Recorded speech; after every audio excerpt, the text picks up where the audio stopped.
बहुत डिफरेंस है। जब हमारा रैली हुआ था 28 फेब को, उस रैली में आप लोगों ने मोहब्बत देखा होगा। उस रैली में आपने जितने भी हमारे नेताओं ने भाषण दिया, सारा भाषण का यही मतलब था कि बंगाल में अमन, चैन और सब कुछ वापस देना है बंगाल का, जो चीज़ मिसिंग है। और बीजेपी के रैली में आपने देखा एक सेलिब्रिटी आके मिठुन चक्रवर्ती ने बोला कि आमी जल धड़ा नय, आमी बेल पड़ा ना, आमी एकटा जात कोकरो, आमी एकटा कोबरा, एक चुबोके छवि। इसका मतलब होता है कि वो पूरा बंगाल को एक चुबक में वो ख़त्म कर देंगे। क्या एक सेलिब्रिटी का, एक प्रधानमंत्री, जहाँ पर प्रधानमंत्री मौजूद है, क्या उनका ऐसा भाषण देना क्या सही बनता है?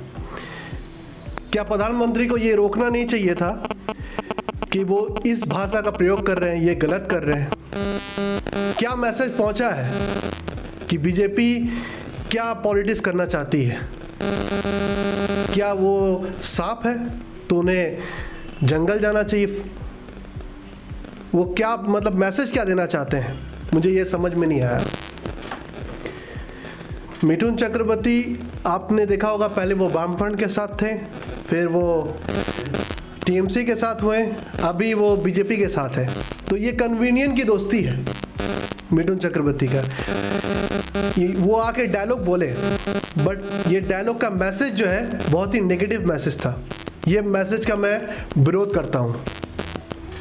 रेहान अहमद साहब, एक चीज ये देखा गया है कि पीएम रैली, नरेंद्र मोदी की पीएम रैली ब्रिगेड में हुई और उस वक्त मिथुन चक्रवर्ती, जो कि बंगाल का एक ऐसा चेहरा जिसको सिर्फ हिंदुस्तान नहीं बल्कि पूरी दुनिया जानती है, बांग्लार छेले, एक बड़ा चेहरा, एक बड़ा एक्टर, एक बड़ा सेलिब्रिटी, जिससे लोग प्रेरणा लेते हैं, जिससे लोग कुछ सीख सकते हैं, इस तरह का बयान देता है गैर जिम्मेदाराना सर।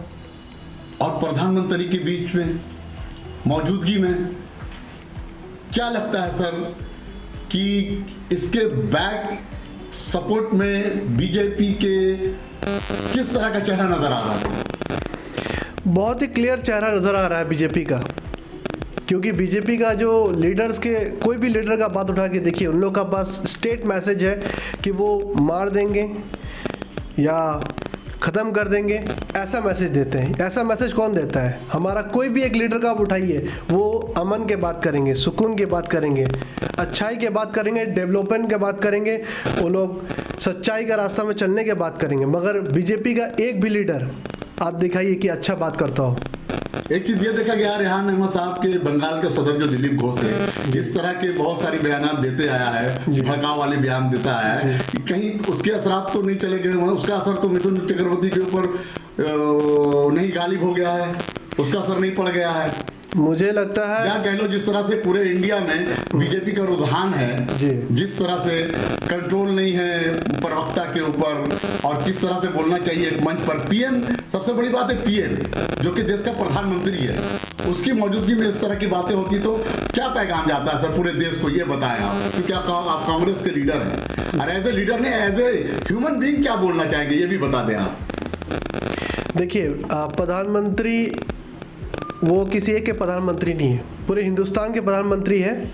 और प्रधानमंत्री के मौजूदगी में अगर से कोई एक सेलिब्रिटी बोलता है कि मैं एक छुबुक मारूंगा और पिक्चर, मतलब आप मर जाओगे, इसका मतलब यह है कि एक छुबुक है छुबी, मतलब एक बार वो डसेंगे वो सब कुछ ख़त्म कर देंगे।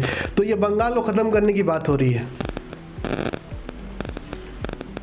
सर, नरेंद्र मोदी जी कहते हैं ब्रिगेड रैली में बंगाल में उन्नति होगा, इंडस्ट्रीज लगेंगे, बंगाल सोनार बांग्ला बनेगा। सर कैसे बनेगा ये बताएं आप, जबकि पूरे देश में हाहाकार मचा हुआ, महंगाई एक तरफ है, डीजल पेट्रोल गैस को लेकर जो जरूरत के सामान है वो महंगा होता जा रहा है, ये बताएं आप।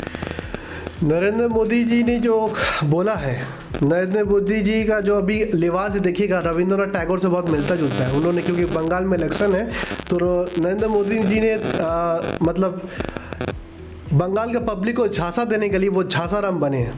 नरेंद्र मोदी। उनका दाढ़ी देखिएगा, उनका बियर्ड जितना बढ़ रहा है उतना ही हमारा जीडीपी नीचे जा रहा है, ठीक है। तो वो सिर्फ झांसा देने का काम करते हैं और कुछ भी नहीं। उनका कोई भी बात जिसे बोलते हैं सुनार बांग्ला बनाएंगे, बंगाल को ज़रूरत नहीं है। बंगाल जैसा है ठीक है, और इंशाल्लाह आगे चल के वाम कांग्रेस का जोड़ में जब सरकार बनेगी इंशाल्लाह उस वक्त बंगाल और तरक्की करेगा, मेरा ये मानना है। देखा जाता है कि मन की बात में वो मन की बात करते हैं, लेकिन जब सुनने की बात आती है तो ना वो मजदूर की सुनते हैं, ना वो किसान की सुनते हैं, ना आम इंसान की सुनते हैं। इस पर आप क्या कहेंगे? क्योंकि किसान को तकरीबन 1 महीना से ज्यादा हो गया है प्रोटेस्ट करते हुए, रोड पर ही है। कई किसान मुख्तलिफ स्टेट में रोड पर ही है, दर दर ठोकर खा रहा, घूम रहा है। क्या लगता है सर आपको, क्या इसका कोई रिजल्ट निकलेगा या नहीं निकलेगा? और सिर्फ राहुल गांधी, प्रियंका गांधी, कांग्रेसी इस मुद्दे को लेकर आगे बढ़ रहे हैं और कुछ पार्टियां जो देखने को मिल रही है अपोजिशन की तकरीबन खामोश है। देखिए, आपने देखा होगा कि पंजाब में बीजेपी मुक्त हो चुका है, एक भी वहाँ पर बीजेपी का सीट नहीं है। दिल्ली में इलेक्शन हुआ है, दिल्ली में भी वो मुक्त हो चुका है। तो आस्ते आस्ते हर स्टेट में बीजेपी मुक्त भारत होगा, क्योंकि हर कोई किसान के साथ खड़ा है, कंधे से कंधे मिलाकर हर पार्टी खड़ा है। तो किसान के साथ खड़ा है और इस देश के साथ खड़ा है, और बीजेपी कहीं पर भी हिंदुस्तान में नहीं मिलेगा आपको। और एक चीज अभी देखने को आया है, एक बयान के जो किसान के लीडर हैं टिकैत साहब जी, उन्होंने कहा है कि हिंदुस्तान में जहां जहां इलेक्शन हो रहा है मैं वहां वहां जाऊंगा इस प्रोटेस्ट को लेकर और लोगों से कहूंगा कि जब कोई मेरी आवाज नहीं सुन रहा तो आप हम लोग की आवाज बने जी, और कहूंगा कि आप ऐसे पार्टी को वोट ना करें। क्या कहना है आपका इसके बारे में? बिल्कुल सही कहा उन्होंने। 3 कानून बिल जो किसान के खिलाफ लाया गया उस कानून को लेकर जो प्रोटेस्ट कर रहे हैं टिकैत साहब, उनका ये कहना है। उन्होंने बिल्कुल सही कहा है। हर स्टेट में हमारा जो किसान है, सारा किसान जो एमएलएज है, एमपीज है, जो इस किसान बिल के साथ खड़े नहीं होंगे उनको प्रोटेस्ट किया जाएगा, उनके ऊपर प्रोटेस्ट करके उनको कोशिश किया जाएगा कि वो किसान के साथ खड़े हो, और जो किसान के साथ खड़े नहीं होंगे वो सरकार को हटा दिया जाएगा।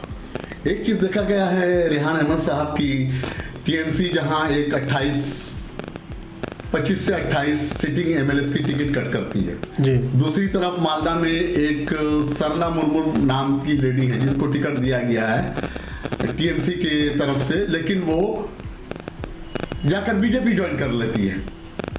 उसके अलावा जो जिनको टिकट नहीं मिला है वो भी जाकर बीजेपी ज्वाइन कर रहा है। क्या लगता है सर, इसका क्या राज हो सकता है? देखिए, नरेंद्र मोदी जी ने कहा कि टीएमसी का जो एमएलए एमपीज का जो कीचड़ है, फैलाया हुआ कीचड़, उसी से कमल खिल रहा है। तो उनका बात ये तय है कि बंगाल में कीचड़ है तो हम कमल खिलाएंगे। और जो भी एक्स, जैसे कि जितना भी टिकट मिला गया है बीजेपी का, अगरचे चुनाव आयोग ये बोल दे कि जितना भी एक्स मतलब बीजेपी से निकला हुआ कैंडिडेट है वो एक्सेप्ट नहीं किया जाएगा, तो बीजेपी के पास कैंडिडेट ही नहीं रहेगा। अभी देखा गया है कि पार्लियामेंट में जो सेशन में हुआ है, राज्यसभा लोकसभा में महंगाई को लेकर, तेल और गैस को लेकर को जो अपोजिशन ने अपोज किया है और सदन को स्थगित कर देना पड़ा, रोक देना पड़ा। क्या लगता है कि ऐसा प्रोटेस्ट करने से हुकूमत पेट्रोल, डीजल और गैस के दाम को कम करेगी? बिल्कुल प्रोटेस्ट करना चाहिए, प्रोटेस्ट करने से ही ये कम होगा। मोदी जी जो कर रहे हैं वो देश को सिर्फ बर्बाद करने का काम कर रहे हैं। मोदी जी को मैं अनुरोध करता हूँ कि आप प्लीज़ गैस का, पेट्रोल का, डीजल का दाम कम कीजिए, वरना किसान और ये हिंदुस्तान का पब्लिक आपको दिखा देगा कि आपकी असली जगह क्या है। एक सवाल ये है रेहान साहब, जिस तरह से कांग्रेस प्लस सीपीएम के बीच जो गठबंधन हुआ है वो तो देखने को मिलता है कि फेयर है, साफ है, लेकिन जहां तक आईएसएफ को लेकर जो इख्तिलाफ है, डिस्प्यूट नजर आ रहा था, क्या वो डिस्प्यूट अब खत्म हो गया है? क्या कहना चाहेंगे इस बारे में आप? कोई डिस्प्यूट नहीं है। आईएसएफ एक नई पार्टी है, उन लोगों को बहुत कुछ अभी सीखना बाकी है। उन लोग नया पार्टी है और हम लोग इंडियन नेशनल कांग्रेस है और वामफ्रंट भी काफ़ी पुरानी पार्टी है। ठीक है। तो वो नया पार्टी है, उन लोग को थोड़ा टाइम लगेगा एडजस्ट होने में। कोई भी नया चीज़ आता है तो उनको एडजस्ट होने में थोड़ा टाइम लगता है, और उम्मीद करते हैं उन लोग आगे चल के अच्छा काम करेंगे। और बंगाल में जो हमारा जो मुद्दा है, हमारा मुद्दा यही है कि बंगाल में चैन और अमन हो। बीजेपी नहीं होना चाहिए बंगाल में, और पूरा हिंदुस्तान में बीजेपी नहीं होना चाहिए। बीजेपी हटाओ, देश बचाओ, बंगाल बचाओ। जिस तरह से देखा गया पिछले दिनों में वाम फ्रंट और कांग्रेस मिल करके रोड पर बहुत सारी चीज़ें, महंगाई के खिलाफ आवाज़ उठा रही है, और लॉ एंड ऑर्डर के सिचुएशन को लेकर आवाज़ उठा रही है। आने वाले दिनों में 2021 के इलेक्शन में क्या ये मुद्दा रहेगा आप लोगों का कांग्रेस की जानिब से? जी देखिए, आपको शायद याद होगा 2012 में जब डीजल और पेट्रोल का कीमत थोड़ा बढ़ा था, 60-61 रुपया हुआ था। उस वक्त बहुत सारी सेलिब्रिटी रास्ता में उतर के साइकिल चला रहे थे। बाबा रामदेव भी साइकिल चला रहे थे, ठीक है। मैं उन्हें ढूंढ रहा हूँ, बाबा रामदेव जी को ढूंढ रहा हूँ, और बहुत सारे सेलिब्रिटी को ढूंढ रहा हूँ जो लोग उस टाइम प्रोटेस्ट कर रहे थे कि बहुत ज़्यादा पेट्रोल है, पेट्रोल का दाम बहुत ज़्यादा है, तो हम लोग गाड़ी पे नहीं चल पा रहे, हम लोग साइकिल चला रहे हैं।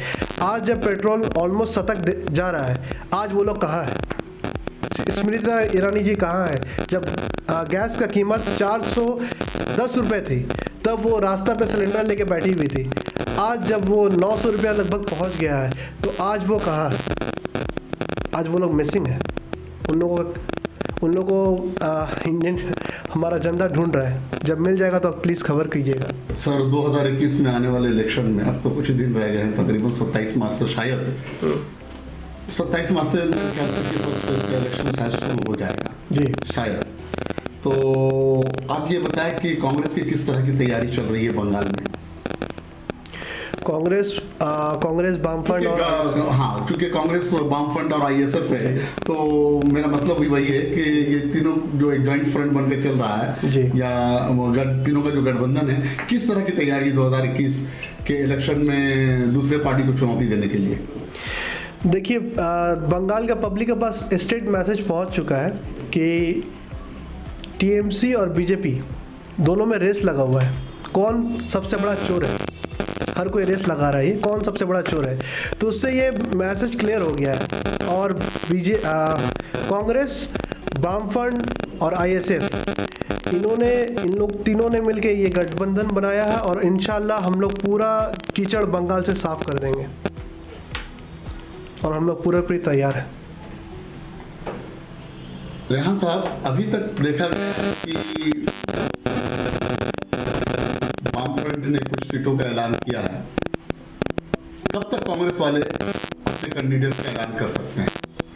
देखिए, 8 फेज में इलेक्शन है, टाइम है। इंशाल्लाह आप लोग अपडेट मिलता रहेगा, और हम लोग वो लिस्ट आपको मिलता रहेगा इंशाल्लाह। क्या लगता है इस बार कांग्रेस पार्टी बंगाल में गठबंधन के साथ कितनी सीट लाएगी? क्योंकि पहले कांग्रेस में थी, आज पीपी में है, आईएसएफ है, तो जाहिर सी बात है एक बड़ा फिगर है, एक बड़ा गठबंधन है, और तिनकोनिया मुकाबला है जी, चौतरफा मुकाबला कह लीजिए जी, या जो समझ लीजिए आप, लेकिन एक बड़ा मुकाबला तो है बंगाल में, और हिंदुस्तान की नहीं बल्कि पूरी दुनिया की नजर है बंगाल के इलेक्शन में। क्या कहना चाहिए, किस तरह का टक्कर देने वाली है, और कितनी सीट हासिल करेगी, ये बताइए, ये गठबंधन आप लोगों की बार 150 के पार, ये जो महागठबंधन हमारे में, इंशाल्लाह वो 150 के साथ एब्सोल्यूट मेजॉरिटी के साथ सरकार बनाएंगे। जहाँ तक मामला है कि 249 का बहुमत होना चाहिए, मैंडेट होना चाहिए, 150 के पार है, तो आप जिस तरह से कह रहे हैं एब्सोल्यूट मेजॉरिटी में आप लोग बनाने जा रहे हैं हुकूमत बंगाल में 2021 में, इस उम्मीद के साथ, है ना? क्या लगता है कि आपके पार्टी लीडर्स जमीनी सतह पर पूरे बंगाल में किस तरह से काम कर रहे हैं? क्योंकि जब 150 सीट लाना तो जाहिर सी बात है, कोई प्लानिंग होगी, कोई फ्यूचर प्लानिंग होगी, तो ही सीट आप हासिल करेंगे 150। किस तरह के लोगों के बीच कम्युनिकेशन है, लोगों के बीच एक जो है कि वार्तालाप है, आप किस तरह से लोगों के बीच जा रहे हैं, ये बताएं आप हमारे चैनल के जरिया। जी हम बताना चाहते हैं, पार्टी के लोगों जी हम बताना चाहते हैं, ये एक लहर चला हुआ है, ये कांग्रेस का लहर है। जनता ने खुद ही बेड़ा उठाया है कि अब की बार 150 के पार जहाँ पर भी आप जाइएगा कांग्रेस के लिए प्यार मिलेगा आपको, क्योंकि बीजेपी और टीएमसी का वो असली चेहरा सामने आ चुका है। इंडियन नेशनल कांग्रेस इस बार सत्ता में बंगाल में जरूर आएगी। अभी तक रेहान अहमद साहब ये भी देखा गया है कि कांग्रेस की जानिब से कोई बड़ा फिगर जैसे राहुल गांधी, प्रियंका गांधी या सोनिया गांधी, कौन सा बड़ा फिगर 2021 में आपके कंपेनिंग में करने वाले हैं? कुछ आपको आइडिया है या फिर बाद में बताना चाहेंगे? देखिए, ये तो हाईकमान डिसाइड करता है, और हाईकमान जो भी डिसाइड करेगा इंशाल्लाह हम लोग को पता क्योंकि चलेगा। आप एक जमीनी सतह से जुड़े हुए लीडर है, रेहान अहमद नाम है तो जमीनी सतह से जुड़ा हुआ है, वर्किंग प्रेसिडेंट है 64 वार्ड का, और तकरीबन प्रोटेस्ट में देखा जाता है। तो कंपेनिंग में जाहिर सी बात है कि बड़े जहां एक बीजेपी 40 कैबिनेट मिनिस्टर के साथ पूरी दिल्ली की टीम उतारने वाली होगी, हर किसी की कोई प्लानिंग होगी अपनी अपनी पार्टी को लेकर के। क्या लगता है आपका क्या आइडिया कहता है रेहान अहमद साहब कांग्रेस पार्टी के तय? देखिए, बीजेपी चाहे जितना उन लोग का दोस्त है, उनका बंधुगण जितना भी है, जितना सेलिब्रिटी है, सारा उतारते हैं, सारा मिनिस्टर, सारा कैबिनेट बंगाल में उतारते हैं, कुछ होने वाला नहीं है। जनता सब जानती है, जनता को बेवकूफ़ ना समझे, जनता उसे वोट देंगे जो उनका लिए हक में काम करेगा। और कांग्रेस जमीनी सतह पे हमेशा पब्लिक के साथ खड़ी होती है, पब्लिक के साथ काम करती है। मुद्दा क्या रहेगा सर इस बार 2021 में? मुद्दा एक ही है कि बंगाल को बचाना है, बंगाल से कीचड़ को साफ करना है, हमारा यही मुद्दा है। और बंगाल को सोनार बांग्ला, तो ये तो बहुत बड़ा झूठ है। सोनार बांग्ला कोई भी नहीं बना, जैसे कि दीदी ने कहा था कि बंगाल को लंदन बनाएंगे, ठीक है, तो लंदन तो आप लोगों ने देखा ही होगा कितना लंदन बना है। और बीजेपी ने कहा कि सोनार बांग्ला बनाएंगे, तो सोनार बांग्ला तो एक होटल है, सोनार बांग्ला, ITC सोनार बांग्ला, तो शायद उन्हीं का नाम सुन के बोला हो उन्होंने, ठीक है। मुद्दा ये है कि हमारा जो अनएम्प्लॉयमेंट है बंगाल में, उसको कम करना है, बेरोज़गार जितने भी है सबको नौकरी देना है, ये मुद्दा है। और एजुकेशन में ध्यान देना है।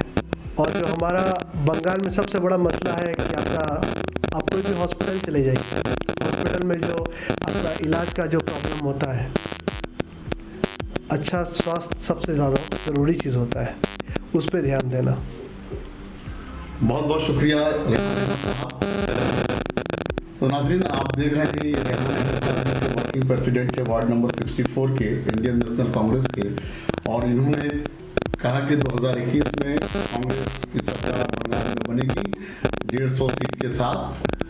बहुत बहुत शुक्रिया रेहान अहमद साहब द लोकल जर्नलिस्ट की टीम के साथ जुड़ने के लिए। जय Hind. Subscribe now and press the bell icon. Never miss an update.